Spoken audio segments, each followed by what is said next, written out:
하나님께서 에스겔을 이제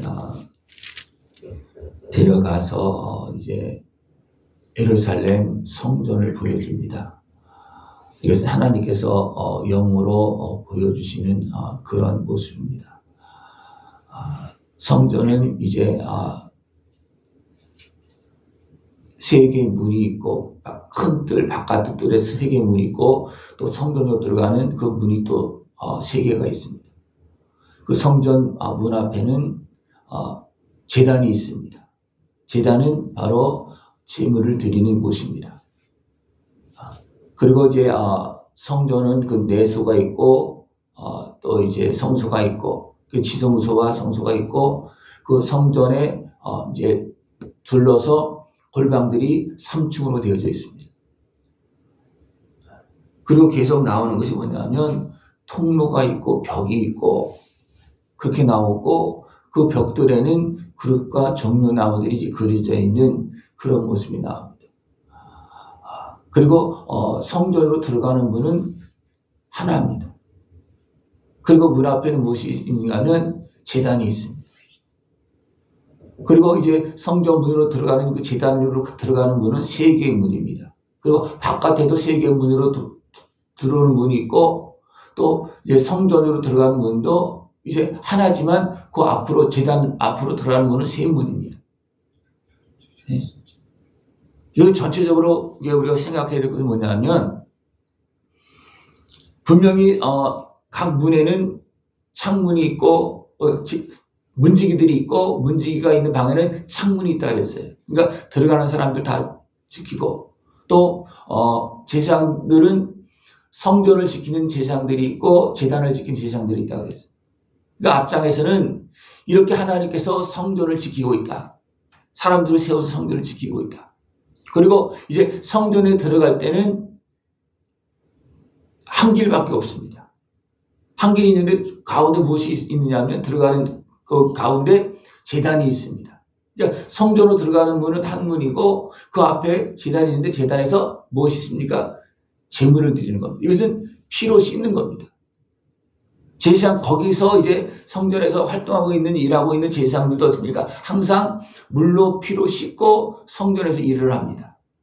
그러니까 제사장들도 성전에 들어갈 때는 십자가 은혜로 씻고 들어가서 일하는 거고, 들어가서 또 그 내소 앞에는 무엇이 있습니까? 상이 있습니다. 상은 지금으로 표현한다면 강당 같은 그런 모습입니다. 이렇게 강당 같은 그런 모습입니다. 그래서 에스겔이 보여준 그 성전은 솔로몬의 성전처럼 이제 시장으로 가려져 있고 그런 것은 없습니다. 그냥 문이 있고, 또 앞에는 이제 상이 하나 있고, 지성소에는 상이 하나 있고, 강단처럼 상이 하나 있고, 그다음 성소에는 그런 것이 없고, 지금 우리의 교회 모습 거의 비슷한 그런 모습입니다. 그리고 교회에 있던 우리 밖으로는 각 골방들이 쭉 이쪽에 있고 뒤쪽에 있고, 그래서 다른 곳에서 옆에서 들어오는 문은 없습니다. 다 이제 벽으로 다 되어져 있고, 또 창도 다 막혀져 있다고 그랬습니다. 닫혀져 있다고 그렇게 말하고 있습니다. 그래서 성전으로 들어가는 문은 하나인데, 그 문 앞에 무엇이 있다고 그랬습니까? 제단이 있습니다. 그러니까 하나님 앞에 나가는 길은 어떤 길이냐? 예수님의 은혜를 통해서 나간다는, 제단의 피를 통해서 나간다는 겁니다. 제단의 피는 뭐라 했어요? 예수님의 십자가 은혜입니다. 예수님의 십자가 은혜를 통해서 성전에 들어가고, 성전에 들어가서 성전 지성소 앞에 무엇이 있습니까? 상이 있습니다. 그 상을 뭐라 하냐면 여호와 앞에 상이라고 그랬습니다. 여호와 앞에 상. 그 상에 하나님께서 무엇을 차려놨겠습니까? 하나님의 은혜의 말씀을 차려놨겠죠. 그죠? 그러면 그 예수님의 십자가 은혜로 씻고 들어가서 성전 앞에서 하나님께 주시는 그 상에서 차려주시는 그 양식을, 은혜를 먹는 그런 모습이라고 우리가 이해하면 좀 편하겠습니다. 들어갈 때 아무 데나 막 들어가는 것이 아니고 다 막혀져 있어요.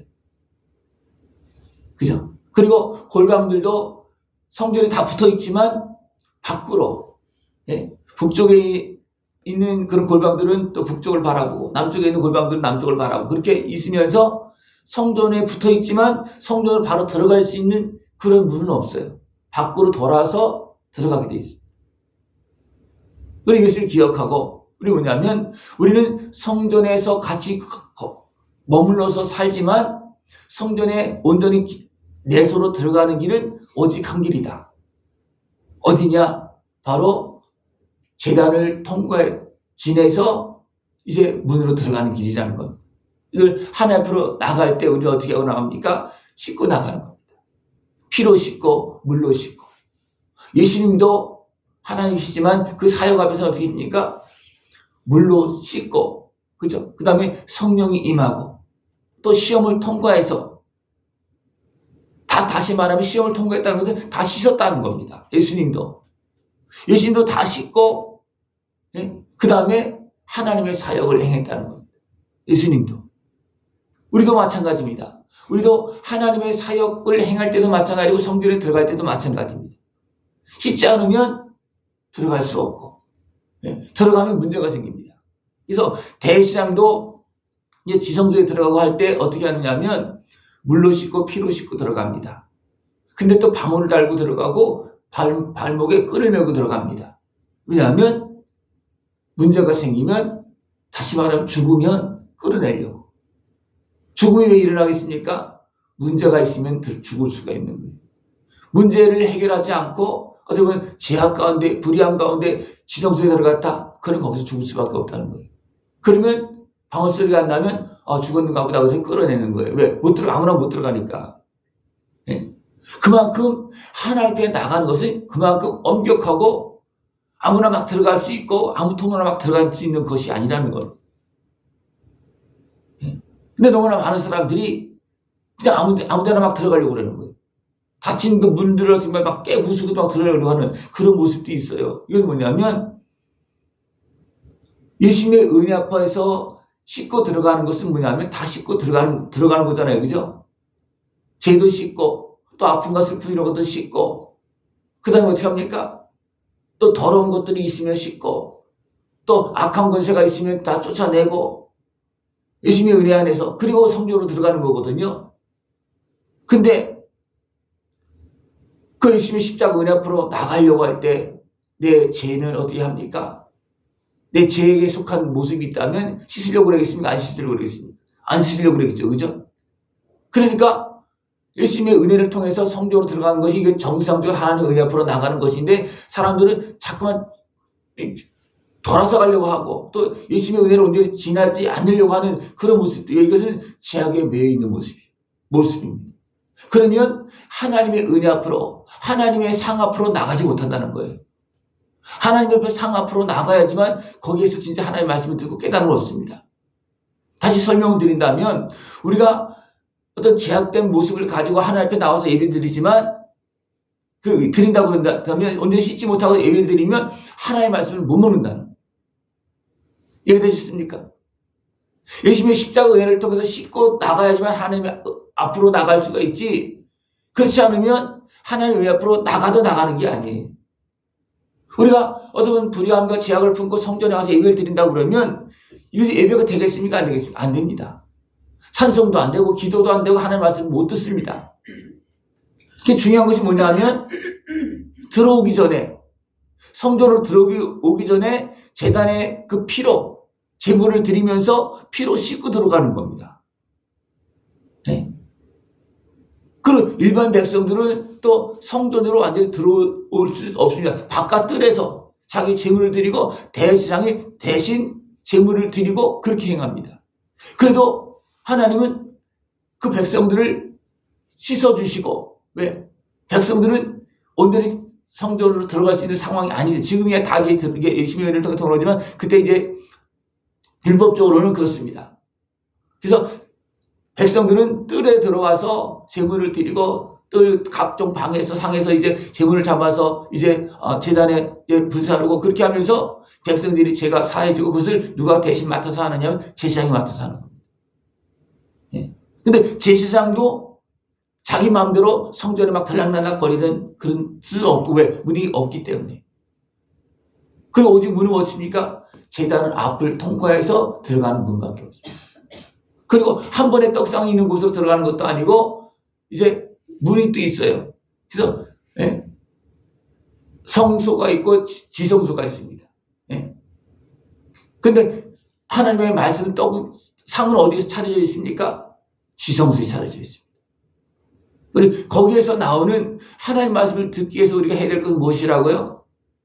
들어가기 전에, 성전에 들어가기 전에 성전 앞에 있는 제단에서 드리고, 다시 말하면 회개하고 씻고 들어가는 겁니다.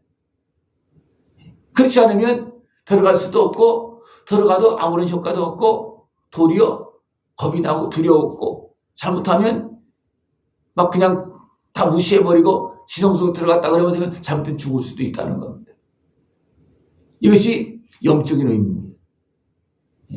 에스겔 성전은 하나님께서 어떻게 보면 환상 중에 이끌어서 보여준 그런 모습입니다. 실질적으로 지어진 그런 모습은 아니에요. 그래서 우리가 에스겔 성전을 통해서 우리가 해보면 거기에서 우리가 어떻게 해야 되는지, 어떤 의미가 있는지, 하나님께 왜 이 성전을 보여줬는지, 포로로 끌려간 그 백성들에게 왜 이런 성전을 보여줬는지, 그리고 에스겔이 어떻습니까? 이것을 생각하고 의미를 생각하고 가르쳐라, 알려줘라 그렇게 말하고 있어요. 그래서 성전에 들어갈 때는 피로 씻고 들어가는 거다. 그래야지만 하나님 앞에서 상에 차려놓은 하나님의 은혜를 먹을 수가 있다는 거예요. 받을 수 있다는 거예요. 그렇지 않으면 성전에 들어갈 수도 없고 들어가도 문제가 생기죠. 또 제약에 비하면 예수님의 은혜를 통과하려고 하지 않습니다. 안 들어갑니다. 이런 모습이 있습니다. 이것이 영적인 의미고 이것이 흐름입니다. 우리 이것을 기억하고 하나님의 은혜 앞으로 나가려면 제단에서 씻고 피로 씻고 들어가야 된다. 다른 문은 없다는 겁니다. 그래서 오직 구원은 예수님의 은혜로 되어진 겁니다. 다른 길은 없다는 거예요. 우리 이것을 기억하고 예수님의 은혜를 우리는 더 깊이 더 온전하게 머리에서 발끝까지 뼛속까지 예수님의 피로 다 씻고 나가야지만 우리가 하나님의 은혜를 온전히 받을 수 있고 그 은혜를 풍성히 누릴 수 있다는 것을 기억하고 그 은혜를 다 누릴 수 있는 모습 되시길 축원합니다. 기도드리겠습니다. 하나님 아버지 감사합니다. 우리를 사랑하시어서 함께 하시려고 아들의 생명을 우리 집값으로 내어주시고 그 예수님의 은혜를 통해서 우리를 자녀 삼으시고 예수님의 은혜 안에서 우리를 만나시고 오늘도 우리에게 한없는 사랑과 은혜를 베푸시고 하나님 아버지 약속한 복을 내려주심을 감사를 드립니다. 이제 온전히 깨어서 주님께 주신 은혜를 다 누릴 수 있는 모습 되도록 주님 함께하여 주시옵소서. 예수님의 이름으로 감사하며 기도드리옵나이다. 아멘.